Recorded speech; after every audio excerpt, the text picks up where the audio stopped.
Speaker sir, నేను 21 సంవత్సరాల నుంచి ఈ సభలో ఉన్నాను. మంత్రిగా పనిచేశాను, ప్రతిపక్షంలో కూడా సభ్యుడిగా పనిచేశాను. నా 21 సంవత్సరాల్లో క్వశ్చన్ మీరు చదివినప్పుడు మంత్రి గారు సీట్లో లేనటువంటి మొదటి సందర్భం ఈరోజు 21 సంవత్సరాల చరిత్రలో చూశాను. కొన్ని సందర్భాల్లో ఏదైనా ప్రత్యేకమైన కారణం వల్ల సభ్యుడు రాకపోతే మంత్రి గారికి ఏదైనా అర్జెంట్ ఉంటే ఇన్ఫార్మ్ చేస్తారు, క్వశ్చన్ పోస్ట్పోన్ చేసి తర్వాత తీసుకుంటారు. బట్ వెన్ స్పీకర్ కాల్స్ తప్పకుండా మినిస్టర్ గారు అక్కడ ఉన్న సందర్భం ఉంది. అయినా సభ గౌరవాన్ని హుందాతనాన్ని దృష్టిలో పెట్టుకొని నేను వదిలేస్తున్నాను. అధ్యక్ష, ఈరోజు గౌరవనీయులు బట్టి విక్రమార్క గారు గౌరవనీయులు ఉప ముఖ్యమంత్రి బట్టి విక్రమార్క గారు నేను అడిగిన ప్రశ్నకు వారు సమాధానం ఇచ్చారు. రాష్ట్ర ప్రభుత్వం ఎఫ్ఆర్బిఎం కింద తీసుకున్న అప్పులు 51,277 కోట్లని చెప్పారు. అఫ్కోర్స్ ఈరోజు ఉదయం నేను రిజర్వ్ బ్యాంక్ ఆఫ్ ఇండియాది కూడా రిపోర్ట్ తీసుకున్న పొద్దున్నే నెట్లో. ఈరోజు కలిపితే ఇంకో 3,000 కోట్లు పెరిగింది. ఆల్రెడీ ఇంతకుముందే 2003వ తారీఖు 5వ తారీఖు తీసుకున్నారు. ఇవాళతో కలిపితే ఇంకో 1000 పెరిగింది. 55,277 కోట్లు ఎఫ్ఆర్బిఎం కింద తీసుకున్నారు. కార్పొరేషన్ గ్యారంటీల కింద 61,991 కోట్లు తీసుకున్నారు. 10,099 కోట్లు గ్యారంటీ లేకుండా తీసుకున్నారు. మొత్తంగా కాంగ్రెస్ పార్టీ ఏడాది పాలనలో చేసిన అప్పు ఎంత అంటే 1,27,208 కోట్లు. ఒక్క ఏడాదిలో వీళ్ళు చేసిన అప్పు 1,27,208 కోట్లు.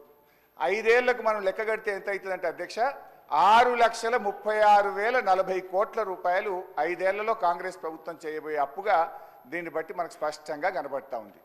ఇకపోతే అధ్యక్ష, ఈ మధ్యకాలంలో కాంగ్రెస్ పార్టీ నాయకులు వైట్ పేపర్, కాంగ్రెస్ పార్టీ పెట్టిన వైట్ పేపర్ బుక్ కూడా తెచ్చాను అధ్యక్ష. ఇది వైట్ పేపర్. అదేవిధంగా బట్టి విక్రమార్క గారు ఈ సభలో పెట్టిన పేపర్. దీని ఆధారంగా నేను పోయినసారి బడ్జెట్ సమావేశాల్లో కూడా చాలా స్పష్టంగా చెప్పాను. మీరు గతంలో బీఆర్ఎస్ పార్టీ 10 ఏళ్ల కాలంలో 671 అని ఒకరంటారు, 7 లక్షల కోట్లని ఒకరంటారు, 711 అని నోటికొచ్చినట్టు మాట్లాడుతున్నారు. I challenge in this house, ఒకరోజు స్పెషల్గా డిబేట్ పెడతారా పెట్టండి, లేదు ఆడిటర్లను పిలిచి పెడతారా, ఫైనాన్స్ డిపార్ట్మెంట్ పెట్టి పిలుస్తారా పిలవండి.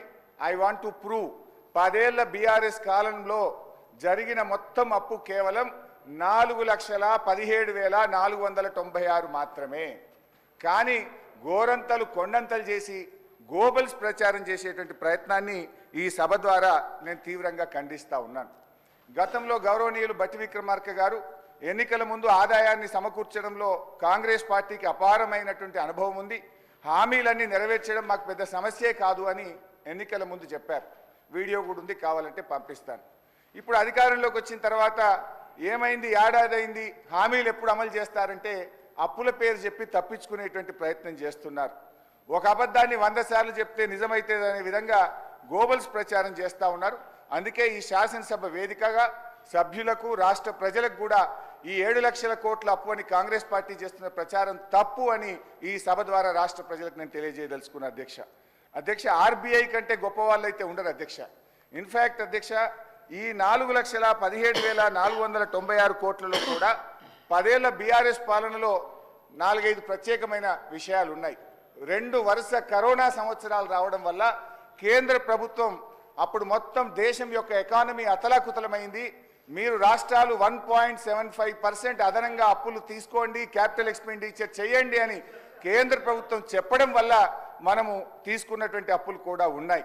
ఇది కాకుండా ఉదయ్ స్కీమ్ ద్వారా, సార్ లెట్ మీ కంప్లీట్, ఆ తర్వాత అని చెప్పమనండి. Let me complete. Speaker sir, Harish Rao garu సభలో చాలా సంవత్సరాల నుంచి ఉన్నా అని చెప్తా ఉన్నారు. వారికి అన్ని రూల్స్ తెలుసు, నిబంధనలు అన్నీ తెలుసు. క్వశ్చన్ అవర్లో క్వశ్చన్ అడుగుతారు, సమాధానం చెప్తాం. క్వశ్చన్ ఏముంటుంది కానీ వారు షార్ట్ డిస్కషన్ లాగా ఉపన్యాసం చెప్పుకుంటూ పోతా ఉన్నారు. మరి వారికి అనుభవం లేకనా, కావాలని సభను తప్పుదోవ పట్టించడం కోసం చేసే ప్రయత్నమా? మీరు అడిగారు, ఈ అప్పుల పైన మీరు తప్పుదోవ పట్టిస్తూ ఉన్నారు, గోబల్స్ ప్రచారం చేస్తున్నారు, ఏదంటే సభలో చర్చ పెట్టండి. ఎస్, మేము రాగానే సభలో చర్చ ఉండాలనే వైట్ పేపర్ పెట్టాము మీరు చేసిన తప్పులు అన్నింటినీ.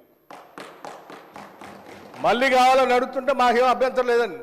మేము అసలు పూర్తిగా ఈ సభకి రాష్ట్ర ప్రజలకి వాస్తవాలన్నీ తెలియాలనేటువంటి ఆలోచనలో స్పష్టంగా ట్రాన్స్పరెంట్గా ఉన్న గవర్నమెంట్ ఇది. ఏది దాచుకోవాలని ప్రయత్నం చేయాలి మీలాగా. సో మీరు వాళ్ళ చర్చ పెడదామన్నా ఫైన్, షార్ట్ డిస్కషన్కి వీఆర్ రెడీ. మీరు ఏదో ఏ ఫామ్లో ఇస్తారో ఇవ్వండి, గౌరవ సభాపతి గారికి ఇవ్వండి, వారి అనుమతితో వారు ఇస్తే టైం ఇస్తే we are ready to debate sir. అంతేగాని ప్రశ్నలంతా వదిలిపెట్టి మొత్తం పాత కథలన్నీ చెప్పుకుంటూ వారి చరిత్ర అంతా చెప్పుకోవడానికి ప్రయత్నం చేస్తే అది వినటానికి మేము ఈ ప్రశ్న క్వశ్చన్ అవర్ ఇట్లా వేస్ట్ చేయొద్దు అధ్యక్ష. ఎవరు భుజాలు తడుముకుంటున్నారో స్పష్టంగా అర్థమైంది, ప్రజలైతే చూస్తున్నారు. అయితే అయితే అయితే గౌరవ డిప్యూటీ స్పీకర్ గారి యొక్క సవాల్ను నేను స్వీకరిస్తా ఉన్నా. ఆల్రెడీ బీఆర్ఎస్ పార్టీ తరఫున మేము ప్రివిలేజ్ మోషన్ ఇచ్చాం. Privilege motion on honourable deputy CM we have given sir. That privilege motion is pending. Sir సభ మళ్ళీ సభను కూడా మళ్ళీ తప్పుదో పట్టిస్తున్నారు అధ్యక్ష. మళ్ళీ తప్పుదో పట్టించిన అంటే లేస్తే సత్యదూరమైన మాటలు మాట్లాడటం తప్ప వాస్తవాలు మాట్లాడితే తల పగిలిపోతారు అని ఏమైనా శాపం ఉందని నా అనుమానం అధ్యక్ష. వీళ్ళకి అస్సలు వాస్తవాలు మాట్లాడరు అధ్యక్ష, అన్ని సత్యదూరాన్ని. ఏంది ప్రివిలేజ్ మోషన్? మీరు ఆ ప్రివిలేజ్ మోషన్ ఇచ్చేది అధ్యక్ష. వీళ్ళు ప్రివిలేజ్ మోషన్ ఇస్తారా సభా నిబంధనల గురించి, సభా నియమాల గురించి? దేనికి ప్రివిలేజ్ మోషన్ అధ్యక్ష? దేనికి? నేను నిన్న చూపించాను నేను అధ్యక్ష. రూల్స్ బుక్ వాళ్ళ హయాంలో తయారు చేసింది. పాత రూల్స్ బుక్ అన్నిటిని కూడా మార్చేసి వాళ్ళకు అనుకూలంగా ఉండేటట్టుగా రూల్స్ బుక్ అంతా తయారు చేసుకొని సభలో పెట్టి ఆ రూల్స్ బుక్లో ఏం చూపించారు అధ్యక్ష? స్పష్టంగా ప్లకార్డ్స్ తీసుకొని రావద్దు, స్లోగన్స్ ఇవ్వద్దు, పొరపాట్లు అట్టు చేస్తే వాళ్ళ మీద చర్యలు తీసుకోవాలని చెప్పి అన్ని చాలా స్పష్టంగా రూల్స్ బుక్లో పెట్టి నిన్న మీరు చేసింది ఎందుకు అధ్యక్ష? ఏం చేశారు మీరు?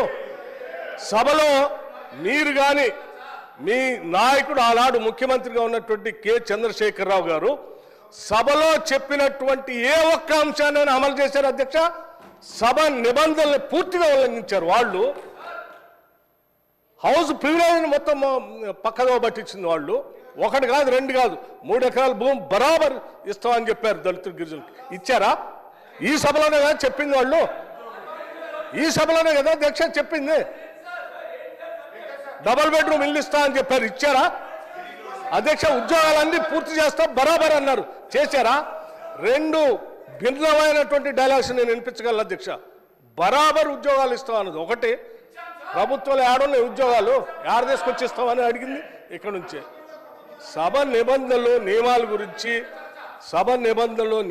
గురించి ప్రివిలేజెస్ గురించి వారు మాట్లాడితే ఎట్లా అధ్యక్ష?